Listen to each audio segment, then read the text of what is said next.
बिस्मिल्लाहिर्रहमानिर्रहीम। खातिन हज़रात, मैं हूँ अख्तर अब्बास और आप सबको इस सब्ज़े के दरमियान खड़े होकर सरसब्ज़ सलाम।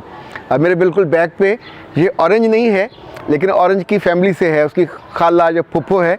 इसे हमारे बचपन में खट्टी कहा जाता था, लेकिन ये खट्टी नहीं है। ये बड़े बड़े इस पर केम्ब होते हैं और ये ग्रेप जो होता है फल, उस तरह का इसका फल होता है। अच्छा, मुफीद है, सेहत के लिए अच्छा होता है। इसके बिल्कुल साथ ये वाला जो पौधा है, जब गांव में होते थे तो गांव में जानवरों को ढांपने के लिए इसके बड़े बड़े खूबसूरत टोकरे बनते थे। और इसकी जो लकड़ी है, इसकी जो कहते थे छिटियाँ, और जो शाखें हैं बड़ी लचक वाली होती हैं, वो फोल्ड हो जाती हैं, मुड़ जाती हैं, बड़ी कमाल की इसकी वो बनती, कमान जैसे बनती है। ये तूत है, ये जो बनता है ना जी शरबत तूत स्या, ये वो वाला है। इसकी शाखें इस वक्त फल से भरी हुई हैं। इस पे छोटे दाने का होता है और ख़ास तौर पे गले के लिए, सेहत के लिए, मर्दों के लिए ये बहुत मुफीद होता है। बाज़ार में भी आप खुश्क तूत भी मिल जाता है। एक तो शहतूत होता है, ये तूत का बजी जो बड़ा है, ये शहतूत नहीं है, ये तूत है। ये छोटा तकरीबन एक हाथ की स्पोर जितना होता है, लेकिन पका हुआ हो तो बहुत शीरीं रस से भरा हुआ होता है। आज का सवाल जो है वो इतना शीरी नहीं है। इससे पहले कि मैं उस पर चलूँ, आपको ये पौधा भी दिखाता हूँ। बुनियादी तौर पे नीचे कली है, यानी यास्मीन, उसके साथ पिंक कलर के, ऑरेंज कलर के गुलाब के फूल हैं। अच्छा, ये गुलाब के फूल जो हैं ये देसी नहीं हैं, ये वो हैं जिनको बनाया जाता है, इनकी शक्ल। इसके साथ ये जो पौधा है माशाल्लाह अब तो दरख्त बन गया। ये हर खाने की जीनत है। इसको कहते हैं कड़ी पत्ता या करी पत्ता। अभी तो इस पर ये बीज भी आ गए हैं। अगर ये जब बीज आ जाएंगे तो आप इनको भी लगा सकते हैं। ये जैसे ये खाए भी जा सकते हैं। एक होता है पीलू पकियाँ, ये उस तरह का इसका बीज होता है और ये पत्ते तोड़ के रखे जा सकते हैं, सुखाए जा सकते हैं। ज़रा बेटा इधर कीजिएगा। ये बड़े साइज़ का गुलाब है और यूँ समझें कि पहलवानी गुलाब है। इसके जो फूल हैं वो बड़े साइज़ के होते हैं माशाल्लाह। भी आप देख रहे हैं उसके साथ एक ही शाख पे 5-6 खिलने वाले हैं। इसका जो अगला पौधा है ये सेहत के लिए बहुत ही उम्दा है। एक ज़माने में तो इसका पत्ता 300-300 रुपये का मिला करता था। आपको याद है जब शहबाज शरीफ साहब के ज़माने में डेंगू आया था, तो डेंगू में इलाज सिर्फ ये था पपीता और पपीते के पत्तों का पानी। तो मैंने फिर तब काफ़ी सारे लगाए थे और मेरे दोस्तों के खूब काम आए। वैसे पपीते का जो घर है ये तो नेपाल और श्रीलंका है।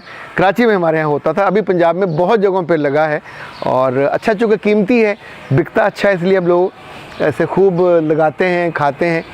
थोड़ा सा टेस्ट इसका कड़वा होता है, लेकिन कहीं कहीं शीरी होता है, खरबूजे जितना। और ये बिल्कुल साथ अनवर रटोल है, ये आम है और बहुत खूबसूरत, बड़ी तेज़ी से बढ़ रहा है और ऊपर तक इसकी शाखें। इसकी उम्र भी कोई 7 साल है। आम को थोड़ा बड़ा होने में वक्त लगता है, लेकिन जब बड़ा हो जाता है तो फिर ये खूब फल देता है। अच्छा जी, अब आते हैं आज के सवाल की तरफ। और ये सवाल है, जी ने पूछा कि भैया जी आप बहुत अच्छे लगते हैं, उन अच्छी बातों की वजह से हमेशा माशाल्लाह कहती हूँ ताकि आपको किसी की नज़र ना लगे। बहुत शुक्रिया बेटा, सलामत रहिए। ये मोहब्बत भी और आपकी अच्छी तरबियत है। जब हम दूसरे को अपने इवन घर में से, अपने मेहमानों में से, अपने दोस्तों में से, अपने प्यारों में से उनको माशाल्लाह कहते हैं तो वाक़तन बुरी नज़र से इंसान बच जाता है। कनीज़ KAS वो कहते हैं कि इस वक्त कई माएँ आपको सुन रही होंगी, अगर उनके दिल पर अल्लाह मेहरबानी करे और वो अपनी बहुओं को अपनी बेटियों की तरह औलाद समझें, दुश्मनों की तरह ना, तो शायद उनके घर में से जो सुख रुखसत हुए हैं वो वापस आ जाएं और खुशियाँ भर जाएं। मेरे बच्चे, दुआ तो बहुत अच्छी है, औखी बड़ी है। मिस अली रज़ा कहते हैं, सर मैं और मेरे शौहर शादी के 10 बरस बाद 2 बच्चों के साथ मरी गए। बस वो 2 दिन ही हमने ज़िंदगी के अच्छे गुजारे, वापस आए हैं तो सास ही नहीं ससुर भी नाराज़ हैं। कहते हैं सानू क्यों नहीं नाल लग गए, तेरा बेड़ा तर्ज है। ओ किबला ससुर साहब, सारी उम्र आपकी लंघ गई तो अपनी बीवी को ले जाते ना। अब जिसका ज़माना है वो अपनी बीवी को लेके जाएगा, तो जुम्मा जंज नाल नहीं जाते। आपकी अपनी बीवी है, जब चाहे लेके चले जाएं। मैंने तुर्की में, मसर में, इंडोनेशिया में, इवन बिल्कुल साथ अगर चले जाएं, बड़ा ही खूबसूरत शहर है, पूरा मुल्क है और बड़ा महंगा है। उसकी सड़कें बड़ी साफ़, लोग भी बड़े साफ़ सुथरे, सड़क क्रॉस करते हुए बटन दबाते हैं तो सारी ट्रैफिक रुक जाती है। एक शहर है, एक मुल्क है। कभी ये गंदा तरीन होता था पर अब बहुत साफ़ सुथरा है। अच्छा, वहाँ भी मैंने जोड़ों को देखा, 70 साल के, 80 साल के, लाल गुलाब शर्टें पहनी हुई हैं और सैरें कर रहे हैं। ख़ास तौर पे ये अमेरिका से, यूरोप से आते हैं, तुर्की में बहुत आते हैं, मिस्र में तो बेशुमार आते हैं और अपनी आखिरी उम्र को भी अपने पैसों से, अपनी खुशी के साथ इतना उम्दा गुजारते हैं। तो ये आपके अपने बस में है, अपने बच्चों और उनकी खुशियों का दुश्मन ना बना करें। नासिया अब्बास कहती हैं कि सर, माओ की तरफ से लड़कों और उनकी बीवियों पर जो जुल्म और सितम और की दास्तानें आपने सुनाई हैं, माँ ये कहती हैं कि मैंने बच्चों को पाला है, मुश्किलात सही हैं।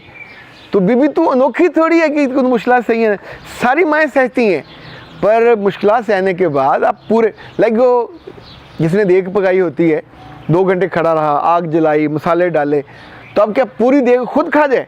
ऊपर ऐसे हाथ करके खड़ा हो जाए कि भाई मैं किसी को हाथ नहीं लाने देना। That's not the way. आपने बेटा पाला, बेटी पाली, अल्लाह ने आपको दी, आपने पाल ली, तो अच्छी तालीम दी, अच्छी तरबियत दी, ये आपके ज़ुम्मे था, पर उसके वजूद पे कब्ज़ा आपका ज़ुम्मा नहीं है। आप उस परिंदे को उड़ने दें। जब भी बोट आलने में से उड़ने के काबिल हो जाता है तो फिर उस आलने में नहीं रहता। ये कुदरत है, ये ज़िंदगी का चलन है, इट्स नेचर। अल्लाह ने यही बनाया है। जब भी वो बड़ा होगा तो अपना पार्टनर ढूंढेगा, अपना घोंसला नया बनाएगा, फिर उसके बच्चे होंगे, फिर वो उड़ेंगे, कुछ नीचे गिरेंगे, कुछ अपना घोंसला बनाएंगे, ज़िंदगी आगे चलती रहती है।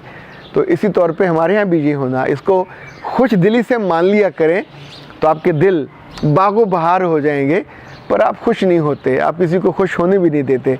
नतीजतन बच्चे आपके ग़ुलाम नहीं बन पाते, घरों में आपको खुशी नहीं आ पाती, फिर आप दुखी होके दोस्तों में, महल्लेदारों में, अजीज़ों में कहते हैं हाय मेरी आई नो पुट के ले गई। वो पुट के नहीं ले गई है, आपने उसकी बुनियादियाँ ख़राब की। अगर आप मोहब्बत से रखते, थोड़ा सा ज़रा ढील देते, तो वहीं वापस, जैसे ये 7 रपटी गेंद होती है ना, अगर ज़मीन पर टप्पा दें तो आपके पास ही आती है, जब ज़्यादा ज़ोर से मारोगे तो फिर आपके हाथ से निकल जाती। सलामत रहिए, पर अपने बच्चों को जोड़ के रखें, प्यार से रखें, उनका हक दबा के ना रखें, उनकी ज़िंदगी को फलने फूलने दें ताकि उनकी ज़िंदगी आगे चले। आपसे मोहब्बत भी करते रहेंगे, आपका ख्याल भी करते रहेंगे। इजाज़त दीजिए, अस्सलाम वालेकुम।